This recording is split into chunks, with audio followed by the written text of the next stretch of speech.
भगवान शिव को भोलेनाथ भी कहा गया है क्योंकि वो ऐसे भगवान हैं जो अपने भक्तों की सारी मनोकामना पूर्ण करने में जरा भी देर नहीं लगाते।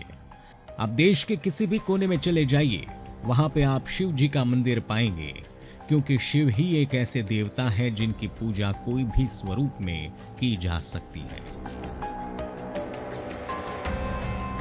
इसलिए लोग शिव जी को अलग अलग नाम से पूजते हैं, अलग अलग स्वरूप के मंदिर बनाते हैं।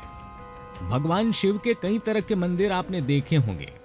जमीन से नीचे की गुफाओं से लेकर ऊंचे ऊंचे पर्वतों पर भगवान शिव विराजमान है और इन सभी जगह पर भगवान भोलेनाथ की पूजा होती है। किंतु भारत में भोलेनाथ का एक मंदिर ऐसा भी है जहां पर कोई भी भगवान शिव की पूजा नहीं कर पाता। इस मंदिर का इतिहास गजब का है।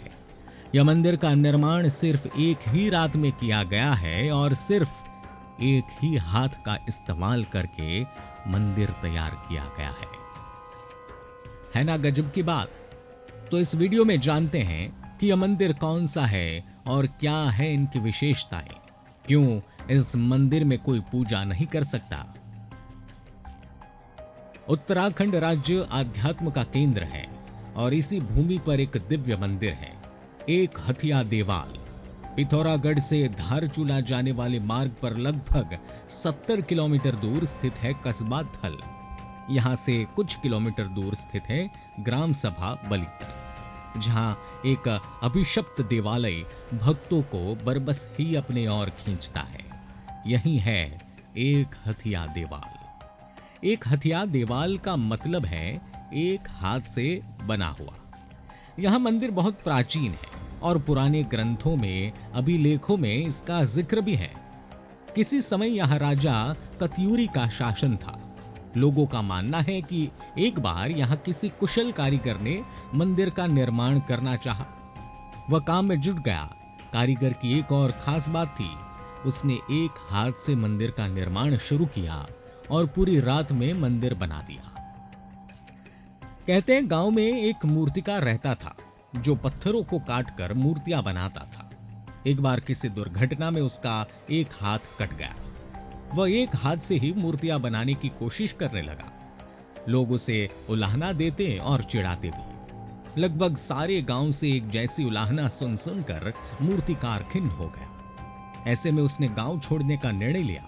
एक रात अपनी छैनी, हथौड़ी सहित अन्य औजार लेकर वहां गांव से बाहर निकल पड़ा। गांव के बाहर का दक्षिणी छोर लोगों के लिए प्रमुख नहीं था, लेकिन शौच आदि के लिए लोग इसी ओर आते थे। यहां पर एक विशाल चट्टान थी। अगली सुबह गांव वाले जब शौच आदि के लिए उस दिशा में गए तो विशाल चट्टान को देवालय के रूप में पाया। इस पर पूछताछ के लिए सारे गांव वाले इकट्ठे हुए, लेकिन वहां एक हाथ वाला कारीगर नहीं था। लोगों ने समझ लिया कि यह देवालय उसी मूर्तिकार ने बनाया है। लोगों को अपनी उलाहनों पर दुख हुआ। दूसरी ओर अंधकार में निर्माण करने के कारण मूर्तिकार ने शिवलिंग का अर्घा विपरीत दिशा में बना दिया। इसी के कारण यहां कोई पूजा नहीं करता। ऐसी ही रहस्यमय कहानियों के लिए जुड़े रहें धार्मिक स्टोरी के साथ।